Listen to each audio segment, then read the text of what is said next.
मयत मित्राच्या पत्नीचा असहाय्यतेचा फायदा उठवत बालाजी नल्ला यांनी विधवेवर अत्याचार केल्याची घटना वळसंग पोलीस ठाण्यात घडली आहे। कुंभारी विडी घरकुल येथे विडी व्यवसाय करणाऱ्या 55 वर्षीय महिलेच्या पतीचं 1.5 महिन्यापूर्वी निधन झालं। मयत झाल्यानंतर पीडिता ह्या एकट्याच राहत होत्या।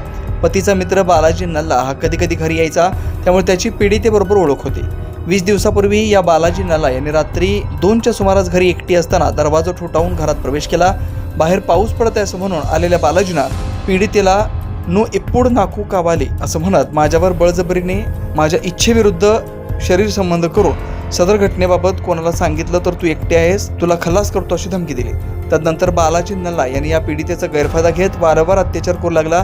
या प्रकाराची माहिती युवराज रब्बा आणि अमर बोडा यांना सांगितल्यानंतर त्यांच्या मदतीनं वळसंग पोलिसात बालाजी नल्ला याच्या विरुद्ध तक्रार दाखल करण्यात आली। याचा तपास वळसंग पोलीस ठाण्याचे पोलीस उपनिरीक्षक सागर पाटील यांच्या मार्गदर्शनाखाली महाशाळे करतात।